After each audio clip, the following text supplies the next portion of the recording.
여러분 안녕하십니까? 위클리 서울입니다. 기다렸던 GTX-A 연신 내역이 오는 28일 개통됩니다. 27일엔 무작위 추첨으로 선발된 시민들을 대상으로 사전 시승식 행사도 진행된다고 하니 관심 있는 분들은 신청해 보시기 바랍니다. 관련 소식 손성희 기자가 전해드립니다. 수도권 광역급행철도 GTX-A. 지난 3월 수서 동탄 구간이 개통한 데 이어 오는 28일 파주 운정에서 서울역 구간이 뚫립니다. 파주 운정에서 출발해 고양 킨텍스, 대곡, 은평 연신내역을 지나 서울역으로 이어지는 구간입니다. 해당 구간이 개통되면 수도권 서북부 지역에서 강남 판교까지 1시간 30분가량 걸리는 이동시간이 30분대로 단축됩니다. 은평 주민이 연신내에서 서울역을 가려면 지하철을 한 번 이상 갈아타야 하는데 GTX를 타면 한 번에 갈 수 있게 됩니다. 은평구는 GTX가 개통되면 지역 주민들의 교통 편의가 개선되는 것은 물론 지역 상권 활성화에 도움이 될 것으로 기대하고 있습니다. GTX-A가 뚫리면 연신내역은 기존 3호선과 6호선을 포함해 3개 철도가 지나는 이른바 트리플 역세권이 됩니다. 은평구는 연신내역 유동인구가 늘어날 것으로 보고 기존 물빛공원을 복합 문화공간으로 조성하는 사업을 추진 중입니다. GTX-A 개통은 지역 성장의 새로운 전환점이 될 것입니다. 지하에는 구민의 발이 되어줄 회속 열차가 달리고 지상에는 복합 문화광장이 들어섭니다. 연신내 일대는 보다 역동적인 상권으로 발돋움하고 상업과 주거, 문화시설이 한데 어우러진 핵심 거점이 될 것입니다. GTX-A 운정 서울역 구간은 출퇴근 시간엔 열차가 집중 투입될 예정입니다. 개통 하루 전날인 27일에는 개통식과 함께 사전 시승식 행사가 진행됩니다. 사전 시승식에 참여하고 싶은 시민은 20일까지 GTX-A 누리집을 통해 신청하면 됩니다. 헬로티비 뉴스 손성혜입니다. 지난 2022년 12월 후보지로 선정되며 신속 통합기획 사업이 추진돼 온 동대문구 답심리동 간대매 공원 일대가 후보지에서 제외됩니다. 주민 찬반 의견이 팽팽했는데 26.9%의 토지 등 소유자가 반대표를 던지면서 신통기획 사업 추진은 물거품이 됐습니다. 지난 2022년 12월 신속통합기획 후보지로 선정된 동대문구 답심리동 471번지 간대매 공원 일대. 하지만 신속통합기획 사업 추진을 두고 구청 앞에선 찬반으로 나뉘어 집회 시위가 벌어지기 일쑤였습니다. 낡고 오래된 지역에 개발이 필요하다는 입장과 헐값 보상으로 원주민이 정착하지 못할 것이라는 의견이 충돌하며 한 방향으로 가지 못한 것. 결국 간대매 공원 신통기획 사업을 접게 됐습니다. 간담회 공원 일대의 정비계획 추진 여부와 관련하여 주민 의견조사 결과 반대 동의율이 26.9%로 요건을 충족하여 정비계획 수립 절차를 중단하였습니다. 서울시 도시 및 주거환경정비 기본계획에 따라 토지 등 소유자의 반대가 25% 이상일 경우 취소할 수 있기 때문. 동대문구는 토지 등 소유자를 대상으로 한 조사 결과 반대율이 26.9%로 이반 취소 여건에 해당돼 정비계획 수립 절차를 중단한다고 밝혔습니다. 사업이 추진되던 답심리동 471번지 일대는 올해 12월 28일부로 신속통합기획 후보지에서 제외됩니다. 토지거래 허가구역과 건축행위 제한은 각각 내년 1월 3일과 1월 18일 해제될 예정입니다. BTV 뉴스 김진중입니다. 올해 대학 수학능력시험 만점자 11명 가운데 유일하게 일반고 출신 만점자가 서울에서 나왔습니다. 광남고등학교 3학년 서장엽 학생인데요. 수능 만점을 받기까지 취약 과목을 보충해온 자신만의 비결이 남달랐습니다. 강혜진 기자가 취재했습니다. 광남고등학교 3학년 6반 교실에 웃음소리가 가득합니다. 올해 수능 시험에서 만점을 받은 서장엽 학생을 축하하고 함께 학업에 열중하고 노력해온 친구들과 자유롭게 소통하는 시간입니다. 서장엽 군은 학교에서 멘토멘티 방식의 학습이 입시에 큰 도움이 됐다고 말합니다. 그러면서 자신이 취약한 국어 과목을 보충하는 전략도 남달랐습니다. 논리에 비약이 있는 부분이라든지 완전히 알지 못했던 개념 이런 거를 이제 멘티 친구가 질문을 해주면서 서로 보완해 나가고 국어를 일단 공부량을 최대한 많이 할당을 하고 그리고 좀 틀렸을 때 약점이라든가 뭐 그런 것들을 더 면밀하게 살펴서 안 틀리도록 가장 주의를 많이 기울인 것 같아요. 전국에서 유일한 일반고 수능 만점을 얻기까지 자유롭게 학업을 할 수 있는 일반고 프로그램이 큰 원동력이 됐습니다. 학교에서 그런 거를 진행하기도 하거든요. 스터디라든가 뭐 진로 탐색, 뭐 그룹 활동이라든가 뭐 그런 것들이 이제 많이 운영이 되고 하니까 다들 열심히 하게 되는 일종의 원동력이 되는 것 같아요. 평소 학습 태도는 물론 어려운 문제도 친구들과 함께 푸는 등 서군의 인성도 칭찬 대상입니다. 쉬는 시간이나 점심시간이나 친구들이 뭐 공부하다가 모르는 게 있으면 모르는 문제가 있으면 장엽이에게 와서 같이 상의하고 함께 배우고 장엽이가 또 나눔을 실천하는 그런 모습이 가장 인상 깊었습니다. 성동광진교육지원청 등 지역사회에서도 축하가 이어졌습니다. 일반고 전성시대를 추구해온 서울교육의 방향성에 서장엽 군이 대표 사례가 됐기 때문입니다. 구청과 협력을 해서 교육경비 보조금을 받아서 아이들이 학원을 갔다 오면 자발적으로 12시까지 본인이 원하는 아이들은 자연스럽게 또 그날에 마무리 공부를 할 수 있도록 다른 학교의 강남고등학교 여러 일반고의 어떤 성과를 다른 학교들에게 이제 공유할 수 있는 그런 프로그램들을 저희들이 교육청 차원에서 안내도 하고 지원도 할 계획입니다. 올해 대입수능 전국 만점자 11명 가운데 유일하게 일반고 재학생으로 만점을 얻은 광남고등학교 서장엽 군. 역대 만점자가 진학하던 의대와 달리 서군은 자신이 좋아하는 컴퓨터공학과에 진학해 미래 공학 박사가 되겠다는 큰 포부를 전하며 일반고 후배들도 응원합니다. 강의라든지 다 시도를 해보시고 가장 자신에게 맞는 거를 잘 찾아가지고 그 길로 쭉 밀고 나가시면 좋은 결과 있을 거라고 생각합니다. BTV 뉴스 강혜진입니다. 서울혁신파크 부지 매각 등의 안건이 담긴 2025년 서울시 공유재산관리계획이 서울시의회 본회의를 통과했습니다. 지난 13일 열린 시의회 본회의에서 혁신파크 부지 매각 안건은 재석의원 86명 가운데 60명이 찬성해 가결됐습니다. 국민의힘은 찬성한 반면 더불어민주당은 절차상 문제 등을 제기하며 반대했습니다. 표결에 앞서 진행된 토론에서 박강산 의원은 서울시가 시민들의 의견을 무시한 채 졸속으로 사업을 추진하고 있다고 비판했습니다. 서울시는 사전에 공유재산관리 계획을 의회에 제출하지 않고 혁신파크 부지 매각을 위한 기업 설명회부터 개최했습니다. 주민을 패싱하고 의회를 패싱하고 무엇이 그리 급하다고 기업 설명회부터 개최했을까요? 행정의 효율성 이전에 절차적 정당성을 왜 고민하지 않았을까요? 충분한 수기 과정과 반대에 대한 목소리를 담았어야 했습니다. 최희 의원은 혁신파크 부지 개발 사업을 통해 3조 8천억 원의 생산 유발 효과와 약 19,000여 명의 고용 창출 효과가 발생할 것으로 기대한다며 매각에 대한 찬성 입장을 밝혔습니다. 지역 주민들에게 실질적인 경제적 기회를 제공하고 서울시 전체의 경제 역량을 강화하는 데 기여할 것입니다. 헐값 매각이나 특혜 논란은 철저히 통제되고 있습니다.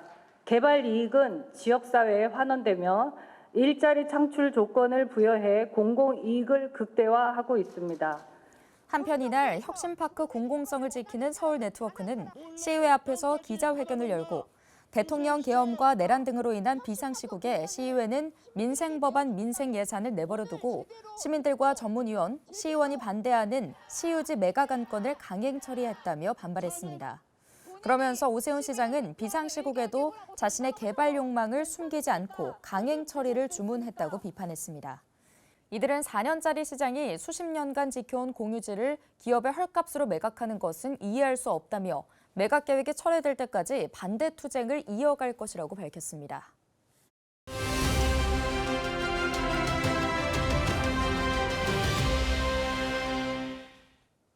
분단문학의 거장 이호철 작가의 문학관이자 북콘서트 전용 공간이 탄생했습니다. 은평구 대조동의 청년주택 2층에 마련된 이호철 북콘서트홀인데요. 이곳은 시민 누구나 책과 문화예술을 즐길 수 있는 열린 장소입니다. 매주 토요일마다 펼쳐지는 문예 북흥 프로젝트를 통해 다양한 작가와 예술가들을 만날 수 있는데요. 표문송 이호철 북콘서트홀 관장을 미니 인터뷰에서 만나보겠습니다.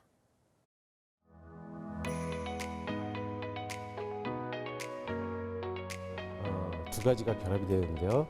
이호철 북콘서트홀. 먼저 이호철은 즉 분단문학의 거장이고 우리 은평구에 50년을 사신 이호철 선생님의 문학관을 표방을 하고 있습니다. 그래서 이호철 작가의 분단문학을 이해하고 또 기리고 또 통일과 평화의 염원을 우리 국민들과 함께 나누는 문학관으로서의 기능이 기본 본질로 출발점이고요. 거기에 북콘서트 홀이 더해졌습니다. 북콘서트는 요즘 독자와 작가들 간의 자발적인 형태로 많이 이제 하나의 장르로 자리를 잡았는데 문제는 공간이죠. 일반적으로 서점의 짜투리 공간이라든지 아니면 원래 용도가 아닌 다른 곳을 빌려서 쓰는데 그런 점에서 하나의 배려라고 할까요? 그런 북콘서트를 행할 수 있는 독립된 전용 공간으로 국내 최초의 전용 공간으로 만들어진 곳입니다. 저희가 지금 보시면 가령 이곳에 지금 이제 화차가 있는데요. 이호철 선생님의 1955년 등단작인 탈향의 소설 속 공간이 화차입니다. 그것을 이호철 선생님의 문학의 상징으로 삼아서 이곳에 위치시켰는데 실제로 10톤이 넘는 실제 화차인데요. 단지 이게 상징으로서만이 아니라 이호철 선생님의 문학을 이해할 수 있는 뉴 미디어 아트를 투사해서 볼 수 있는 미디어 월로 활용이 됩니다. 그리고 보이는 화차 컨셉의 다양한 스토리지 박스 형태의 전시물이 또한 이호철 선생님에 대한 상설 전시로 보여지게 되고요. 30인이 들어갈 수 있는 소규모 북토크 룸이 있고요. 150명을 소화할 수 있는 대형 북콘서트 홀이 있습니다.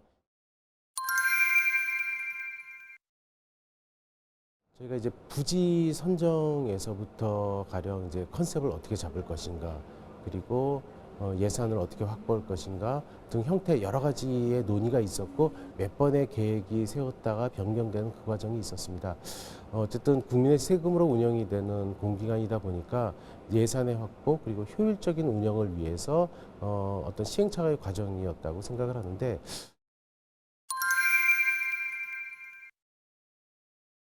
은평구는 원래 문인들의 마을이었습니다. 과거 이곳에는 거리마다 문학 예술의 향기가 드높았는데 어느 순간 약간 퇴색이 됐죠. 그래서 그 과거의 영광을 그리고 문화 예술의 힘을 되살리자라는 하나의 르네상스 운동을 시작하는 출발점을 이곳으로 삼았습니다. 그래서 문예 북흥의 뜻은 문학에서 예술로, 책을 통한 문예 부흥, 이게 문예 북흥입니다. 문학, 음악, 미술, 사진, 건축, 디지털, 역사, 철학 등 이 시대의 모든 우리 이 시대의 시민들, 국민들이 향유할 수 있는 모든 문화예술 장르를 이곳에 모두 모아서 대중음악평론가 강원, 사진작가 윤강준, 다음 달에는 안도현 시인, 유홍준 전 문화재청장 등등 우리 시대의 거장들 그리고 오늘의 고전 그리고 나아가서는 저희가 어떤 신진 젊은 작가들도 발굴하고 알림으로써 이곳에서 정말 다양한 문화의 목소리들이 함께 아우성치고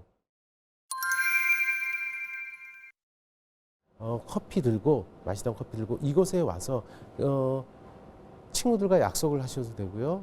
책을 읽고 또 음악을 듣고 또 업무를 보시다가 눈을 돌려서 이곳에 전시되어 있는 것을 보시면서 자연스럽게 이호철 작가도 만나고 또 저 전용 공간에서 하는 북토크에도 참여하는 그래서 언제나 이곳은 개방돼 있어서 누구나 이곳을 사용할 수 있고 사실은 이제 문예 북흥이 52주 연속 거대 프로젝트입니다. 1년 내내 매주 토요일 날 1시에 항상 이곳에서 열립니다.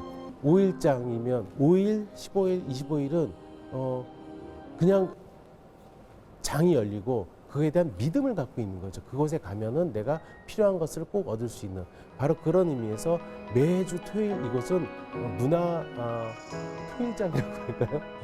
이곳에 오면 항상 양질의 컨텐츠를 만날 수 있는 그런 공간을 만드는 게 52주의 의도가 바로 그 점에 녹아 들어가 있습니다.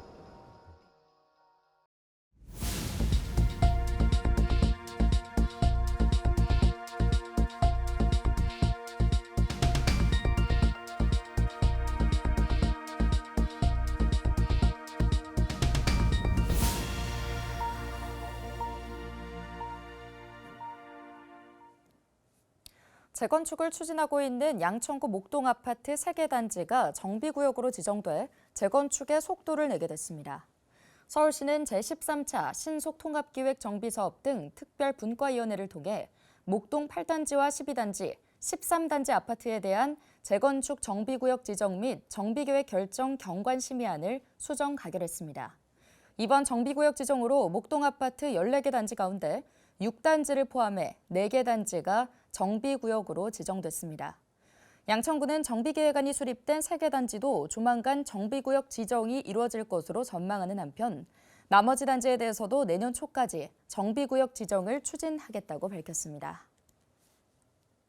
서울시가 올해 고립 운둔 청년 1,700여 명을 발굴해 지원을 펼쳤습니다. 서울시가 고립 운둔 청년 지원을 위해 전국 최초로 설립한 서울 청년 기지개센터에서는 올해 지역사회 등을 통해 고립 운둔 청년 1,713명을 발굴해 852명에 대한 상담을 실시했는데요. 그 결과 20%는 사회적 고립도가 감소했고 37%는 취업 등 자립을 경험했으며 23%는 자격증을 취득했습니다.